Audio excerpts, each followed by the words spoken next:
Good day. Thank you for tuning in to this general election candidate forum for Olympia School Board District 3.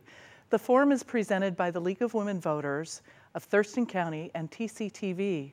The League is a nonprofit, nonpartisan political organization that encourages the informed and active participation of citizens in their government.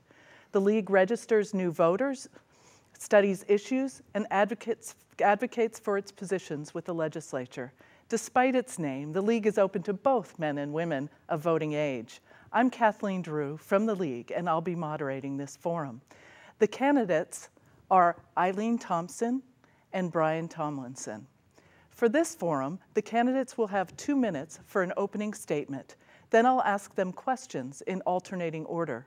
The first person asked the question will have 2 minutes for a response, followed by 1 minute from the other candidate. There will be 1 minute for closing statements at the end. We'll begin with opening statements from the candidates, beginning with Brian Tomlinson. Hi, I'm Brian Tomlinson, candidate for Olympia School Board, District 3. I'm a Washington State employee with the Department of Fish and Wildlife as an IT specialist. My wife, Mary, and I also own and operate Autumnwood Childcare, state licensed child care service here in Olympia. I'm running for change on the school board, and I believe change is a good thing, and I'm looking forward to implementing the new state mandated Common Core standards, the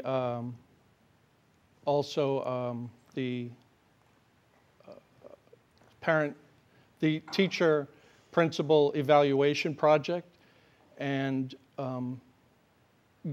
delving into the strategic plan for 2013 through 2014.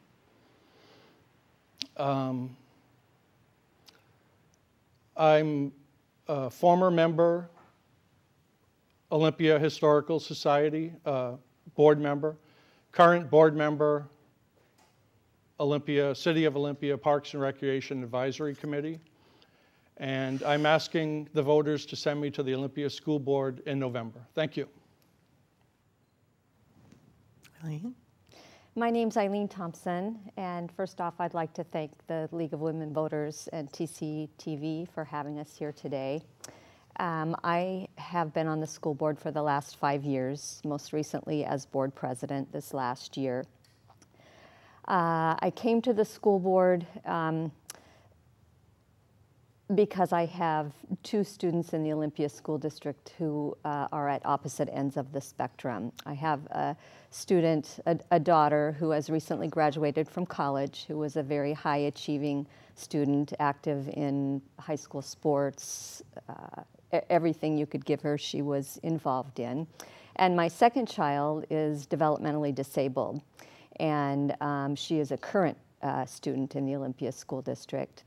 And through my 20 years of being a parent in this school district, I have had access to the many diverse opportunities that we provide for learning in our district. I'm currently a PTO member because I currently have a student in the district.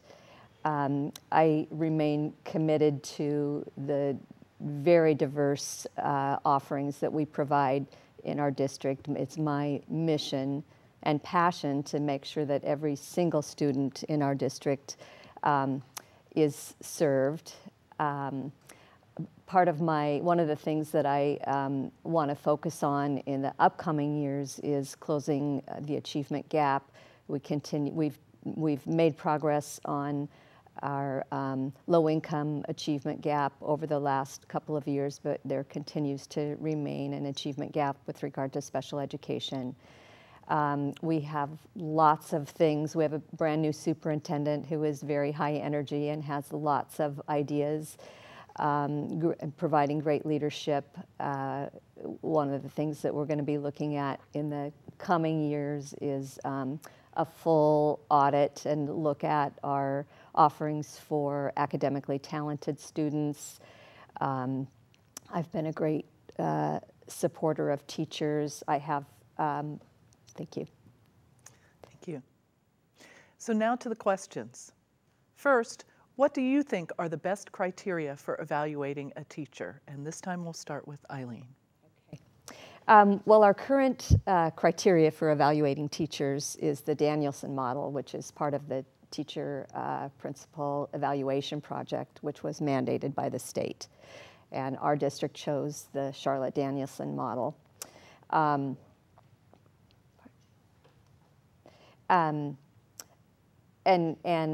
I think it's going to be a great program. Our Olympia Education Association had input on choosing the program that we used.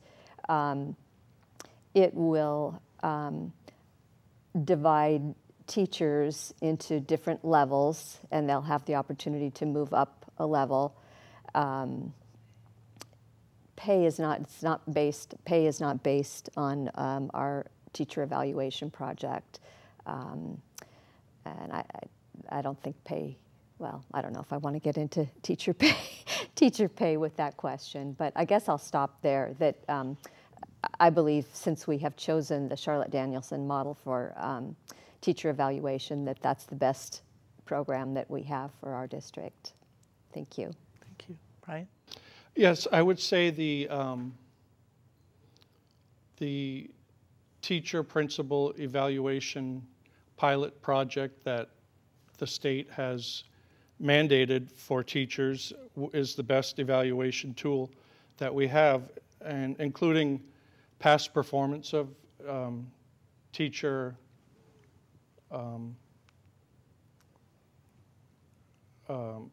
performance would be definitely one of the top tools for evaluating teacher performance. And I would really like to focus mostly on the teacher principal evaluation plan as an effective tool in evaluating teachers.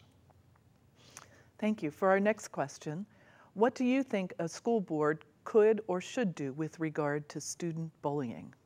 Brian? Well, I think bullying should not be tolerated.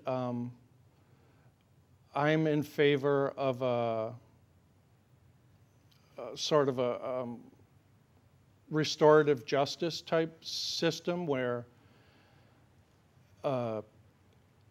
whoever's involved, I wouldn't want to say like perpetrator and victim, but the two people involved are brought together with a mediator to discuss the implications, the impact of bullying. And I think it should be treated like any other sort of infraction of justice, just as I wouldn't be able to bully anyone in society, on the street, at work, anywhere, without some repercussions being part of the consequences for that. And I think students should be held to the same accountability. Thank you. Eileen?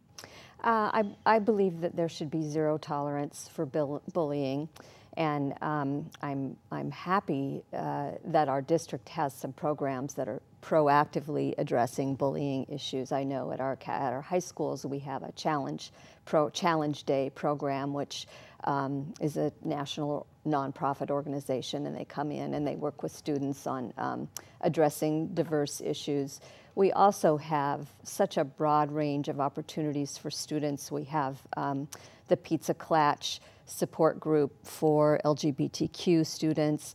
We have Grub for students who may not feel like they fit in the standard large-scale typical high school. We have Avanti High School, which again is a smaller high school, fits students who may feel uncomfortable or like they may experience bullying at a larger high school like Olympia High School or Capitol High School. So I prefer to look at things in a proactive way and try to offer sorry. Again, thank you. Okay. Next question. What curriculum changes would you advocate, if any, for the Olympia School District? Eileen? We are currently changing curriculum for elementary school math, and that would be curriculum K through 5. I know that we have looked at a curriculum over the last year and determined that that is not an appropriate curriculum to adopt. I feel it's really, really important when you adopt a curriculum to have many stakeholders involved in the adoption process, and by stakeholders I mean teachers, students, administrators, members of the community, professionals who use math would be important. We're in the process of switching over to Common Core curriculum, and so that is a broader question that I don't think you were really looking for at this moment. Okay, thank you. Brian? I'm also, I think the curriculum change would benefit from a K through 5 alignment, more in alignment with what students will be facing when they reach junior high. Also, much more math, much more work in the math programs. That's one of the subjects that students really have been falling behind in, and also science and language arts. Other than that, more PE. I don't know if it's curriculum related, but more PE and music offerings to students also. Okay, thank you. As a school board member, how would you handle public criticism of a school board policy? Brian? Well, with grace and an open mind and fairness and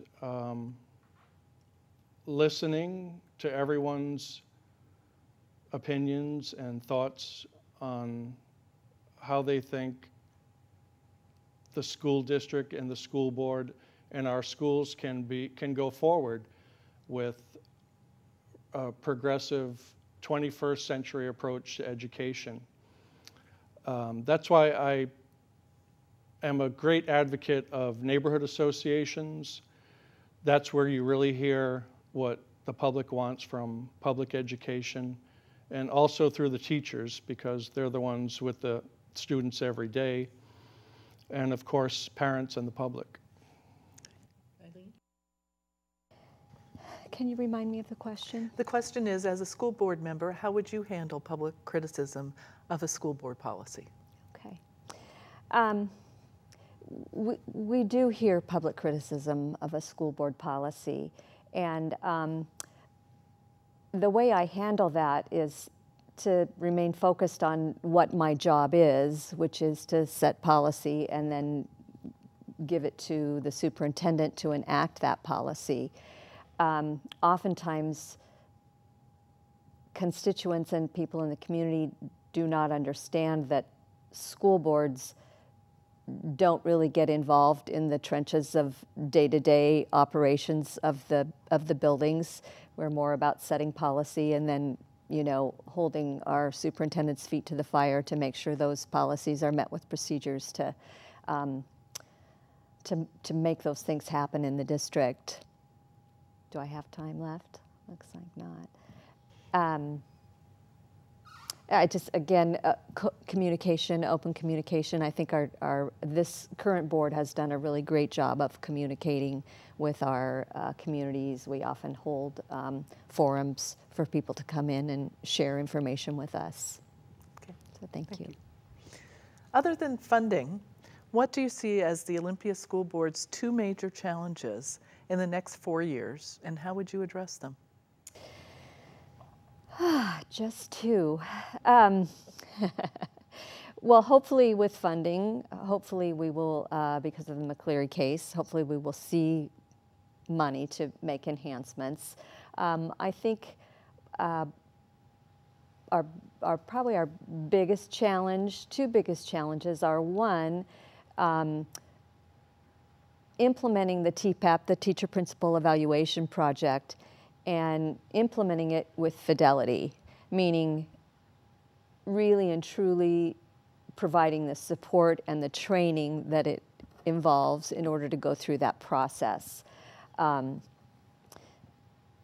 our new superintendent often speaks about high expectations, and I believe that we have to have high expectations for our staff and our principals, but we also have to give them high support in order to achieve those expectations. So implementation of the teacher principal evaluation project, both Danielson for the teachers, and oh my goodness, I've forgotten the name of the one that we chose for teachers, principals, I'll think of it.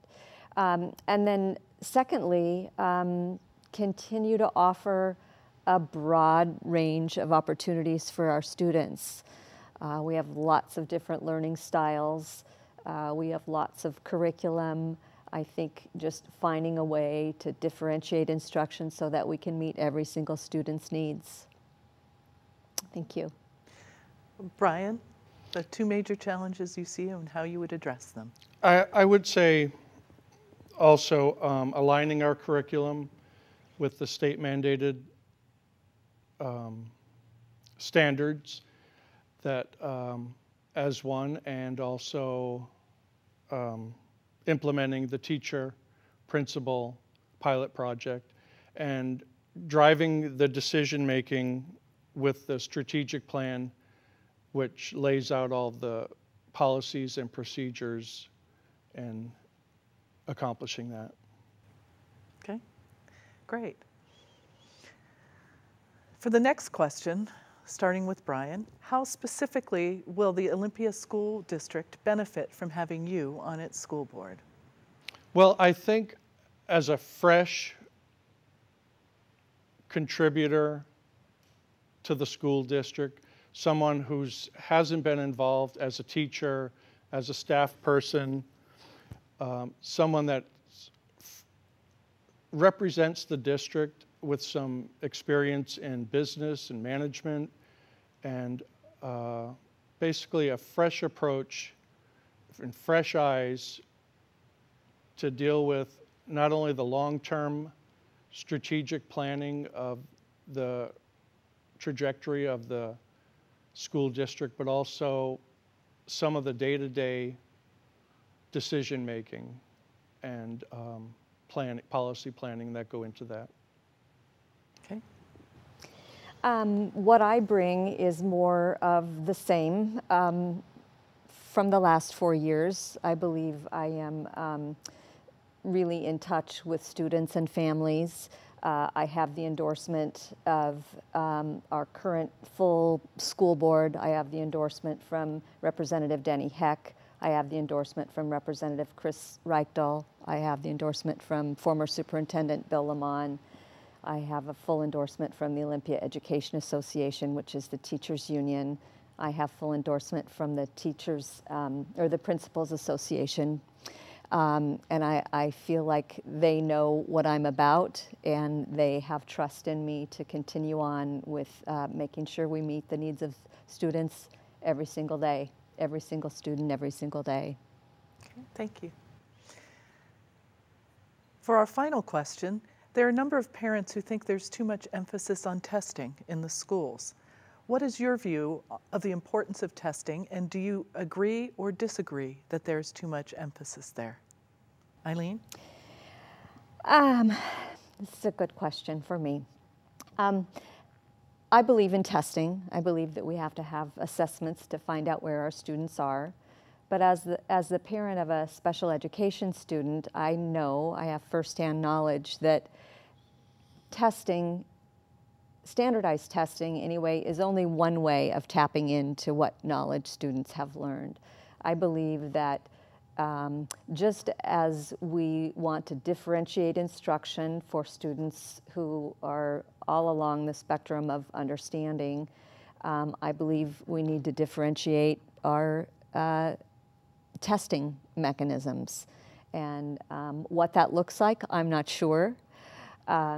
I know with a student on an IEP, you can do a portfolio testing. You can, with a student on a 504 plan, you can do modifications for their testing, whether that means they see their tests, you know, in written word versus on a computer screen. but I do think that we can make some gains in how we test students. Okay, great, thank you. Brian? I think testing is definitely necessary, and the Common Core of standards is going to address that, and it's actually going to kick things up a notch because it's tougher and more stringent than the WASL testing system was. So we may even see a lowering of test scores in the future when 2014-15, when the Common Core is scheduled to be completely implemented. But I don't think it's a one-size-fits-all question, and I would look to our superintendent and superintendent of public instruction for the state of Washington and staff for guidance in that direction. Thank you. It's now time for candidates' closing statements. First, Brian Tomlinson. Well, I am asking for the voters to send me to the Olympia School Board in November. I want to ensure that every student receives a quality education, and I just want to make Olympia schools the best in the world. And I've put a lot of faith and trust into the online budget survey that was done recently that identified two groups of focuses for the school district, and that is instructional and operational. And I want to see through with what the parents and the public saw as the most important things: lower classroom size, more nurses in the schools, more PE and music offerings, as well as at-risk student investment. Yeah, and there's so much more. And I'd like to invite you to visit my Facebook page at briantomlinson.com. Thank you. Eileen? I ask for your vote and ask you to look at my experience, my 20 years experience being involved in the schools, both as a parent and most recently the last 5 years as being a school board member. I think it's vital to maintain a mother's voice on the school board. I'm currently the only woman on the school board, and I believe strongly that we need to have my voice there. I'm passionate. Anyone who knows me will tell you I'm passionate about learning. I'm passionate about kids. I believe we have a fabulous school district, certainly one of the best in the state. I'm excited about the coming 4 years. I don't consider myself a politician. I've never run for public office besides school board, and I don't have any intention of running for any other public office. So I vote for kids and vote for me, and thank you. Thank you, both of you. That brings us to the end of this forum. Thank you, candidates, and thank you, TCTV and the League of Women Voters, for making this forum possible. Viewers out there, we hope that when you vote in the November 6th general election, this information will help you make an informed decision about your candidates for the Olympia School Board. Goodbye.